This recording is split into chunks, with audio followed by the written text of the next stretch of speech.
Joe Biden a-t-il trouvé la martingale pour convaincre ou contraindre Benjamin Netanyahou et sa majorité à réengager un processus de paix avec les autorités palestiniennes maintenant que Tsahal est entré dans Gaza?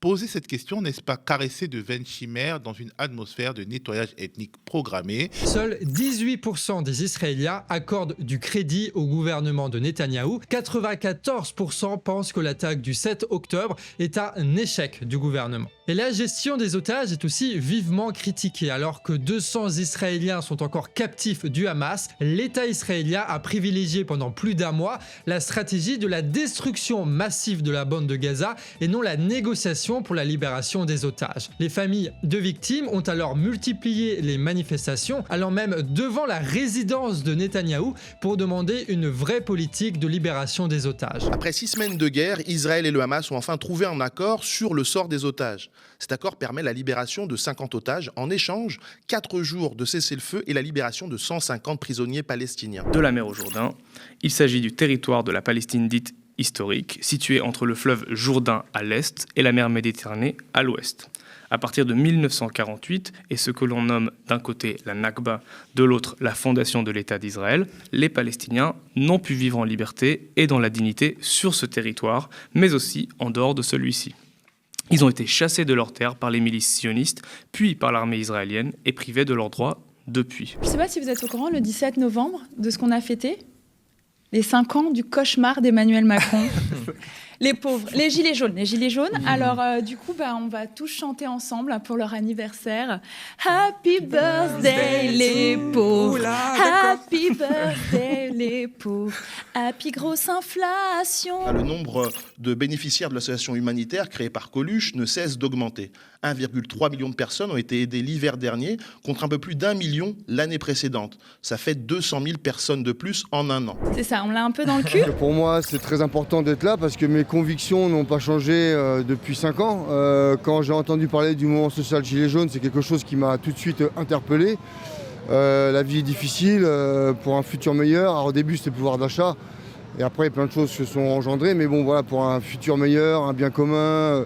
Si j'étais là le 17 novembre 2018, 5 ans après, je suis toujours là. Vous pensez que le système français offre du confort grand luxe aux immigrés sans papier et en situation de difficultés sanitaires? Un regard tout à fait lucide et Déjà, objectif. les Français eux-mêmes ont du mal à accéder au système de soins, alors j'imagine les immigrés sans papier. Vous savez, on choisit aussi le pays dans lequel on va en Europe en fonction aussi de ce qu'il peut offrir. Il y a un choix, en effet, il y a une sorte de marché des pays européens. C'est pas du tout la France. Offre un modèle tout à fait attractif lorsque l'on est en effet clandestin. Et la volonté de la droite sénatoriale et de réduire les flux et donc de réduire cette attractivité française. J'ai une toute petite expérience de l'aide aux migrants et quand les migrants arrivent, l'endroit où ils veulent aller, ça n'est absolument pas la France, c'est l'Allemagne. L'Allemagne parce qu'elle offre en effet un avenir économique plus certain que la France. Mais aussi parce que l'Allemagne réserve un traitement humain, digne aux immigrés. La France également. On en doute de plus en plus. Une des manifestations de cette crise institutionnelle de l'accueil, c'est non seulement la visibilisation des personnes exilées dans la rue par les campements de rue et la répression qui instaure un cycle en fait. Oui. Exactement, et cette répression, elle est en grande partie le fait de la police. La rétention de personnes qui ne sont pas des criminels, qui sont simplement des personnes qui n'ont pas de papier. On ne parle pas de personnes qui sont hautement dangereuses, etc. Mais qui sont considérées comme telles, qui n'est pas un crime, mais qui sont considérées en fait au vu de ce à quoi ressemblent les centres de rétention administrative, qui sont considérés comme des personnes extrêmement dangereuses. Et ensuite, à l'intérieur, je pense qu'on est quand même sur un niveau d'indignité qui est quand même assez impressionnant. Enfin, là, les images qu'on voit, c'est évidemment pas de la nourriture. Moi, j'étais sur place, ça ne sentait pas la nourriture, ça sentait la matière fécale, quoi. Il y a en fait des excréments au mur dans les lieux qui sont les premiers lieux dans lesquels arrivent les personnes sans papier. On reproche souvent à la gauche, d'ailleurs, de ne pas traiter ou de balayer d'un revers de main le sujet migratoire. C'est une question qui fait partie des sujets qui doivent être traités dans le cadre d'une politique. Et nous, on parle d'ailleurs dans ce numéro de politique de service public de l'accueil, par exemple. Donc c'est juste que je crois qu'il y a aussi un clivage droite-gauche sur la manière dont on parle de l'immigration. Ça, c'est le parti qui résume ce qu'on fait de mieux en France. C'est vraiment les Républicains, c'est vraiment l'élite de la France. Et eux, ils sont contre la régularisation des sans-papiers dans les secteurs en tension. Le problème, c'est qu'en ce moment, si tu vas sur les chantiers des JO et que tu soulèves une bâche, il y a au moins 250 sans-papiers. Donc comment on fait? Et ça, c'est un peu la stratégie aujourd'hui des candidats de droite. C'est-à-dire qu'on n'incarne plus en fait la position plus ou moins gaulliste de dire on est rassembleur et on essaie de faire consensus avec toute la communauté, quelle qu'elle soit, la communauté française, qu'elle soit de confession musulmane ou pas.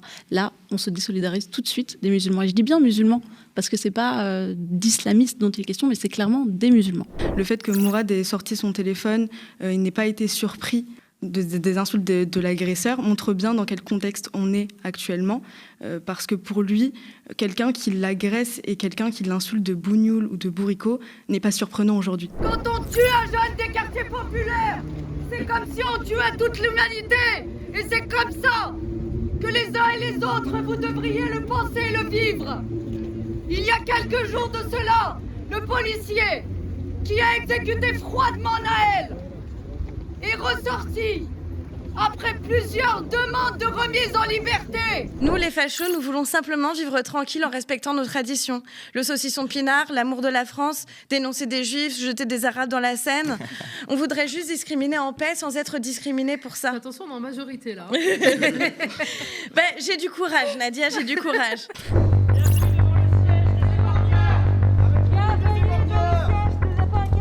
C'est là que la République des Herbanières se réunit.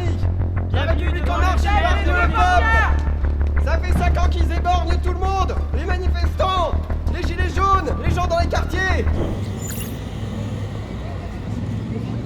Je sais pas si vous voyez les jeunes, ils sont là, ils sont calmes. Ils sont en train de manifester tranquillement.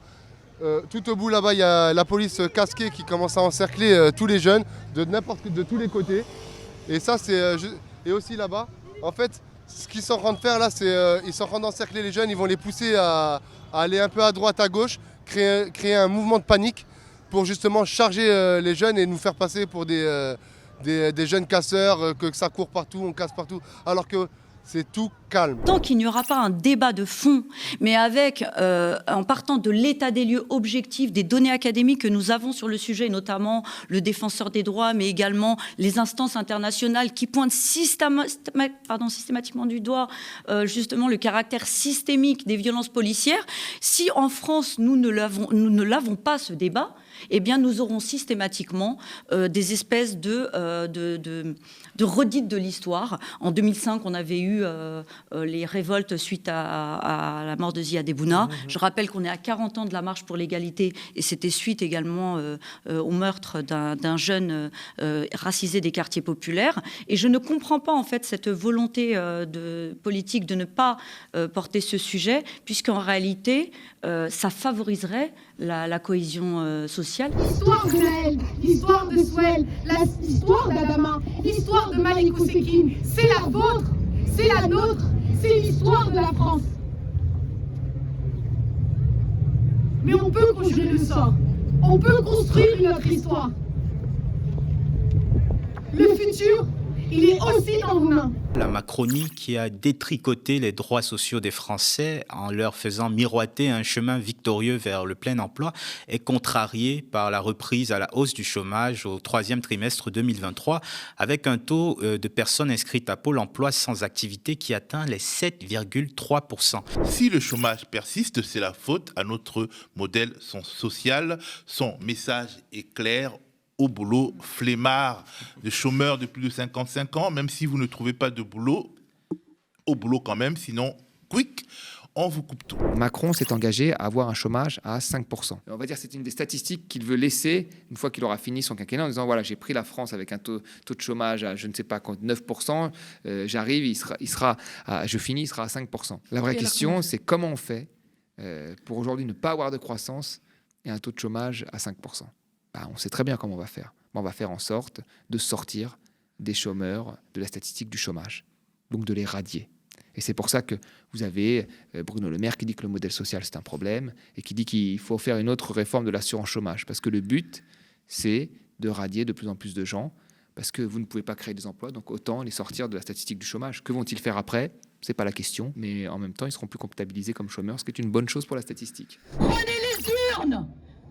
Faites de la politique! Apprenez leur code! Ne répondez pas à leur pression!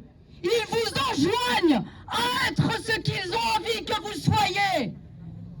Et vous n'êtes pas des animaux! avez de la valeur. Vous avez une histoire. Alors je vous le dis, continuons à lutter.